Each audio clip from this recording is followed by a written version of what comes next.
آپ پر بھی فرض ہے کہ نہ نعت خوانوں سے بلیک میل ہونے کی ضرورت ہے، مگر اس مجذوب قوم کا علاج کہاں سے کریں شاہ صاحب؟ کہ ایک رافضی نعت خواں ٹی وی پر انٹرویو میں کہہ رہا ہے، اسے پوچھا گیا کہ ایک مجلس میں آپ کو سب سے زیادہ نظرانہ کتنا ملا؟ اس نے کہا 25 لاکھ۔ رافضی نعت خواں 25 لاکھ، تو 25 لاکھ میں تو ایک بہترین تعلیمی ادارے کا سال کا بجٹ آپ چلا سکتے ہو۔ تو اللہ کے رسول نے تو یہ کہا تھا کہ تم علم کو فروغ دو، تم قرآن مجید کی امانت کی حفاظت کرو، اور آپ نے عشق سمجھا نعت خوانوں پر نوٹ نچھاور کرنا۔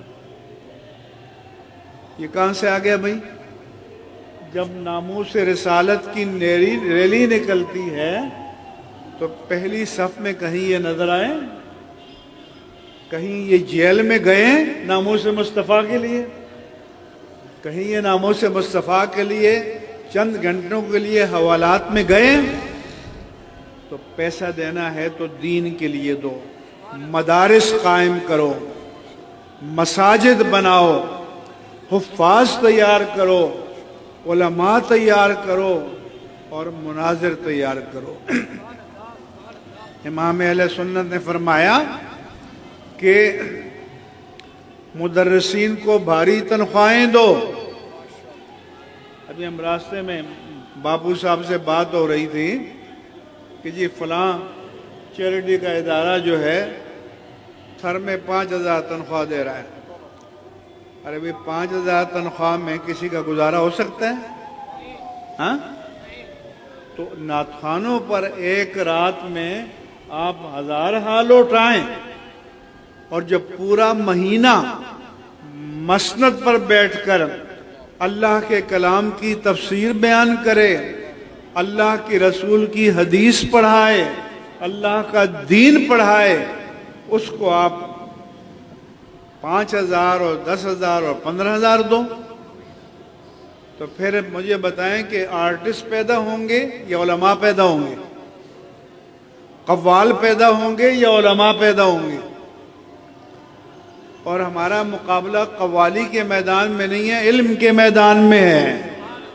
ابھی میں امریکہ جا رہا ہوں، کینیڈا، تو دنیا میں بھی علم کے میدان میں مقابلہ ہے، پاکستان میں بھی علم کے میدان میں مقابلہ ہے۔ یہ سوشل میڈیا پر یہ جو اسلام پر خرافات بک رہے ہیں، تو کسی قوال کو دیکھا ہے کہ وہ بیٹھ کے دفاع کر رہا ہے؟ کسی نعت خواں کو دیکھا ہے کہ بیٹھ کے دفاع کر رہا ہے؟ تو آپ کو عقل آنی چاہیے، آپ کو بتانا چاہیے کہ اللہ کے دین کی ترجیحات کیا ہیں۔ دوسروں کے ادارے دیکھو کہ ایکڑوں پر پھیلے ہوئے ہیں، اور یہاں چھوٹے چھوٹے ادارے چلانا مشکل ہو رہے ہیں۔ تو اس لیے اگر دین کی حفاظت کرنی ہے تو پھر آپ کو دینی مدارس، مساجد، مراکز قائم کرنے ہوں گے، اور ان کے ذریعے ہمارے دین کی بھی بقا ہے اور مسلک حق اہل سنہ والجماع کی بھی بقا ہے۔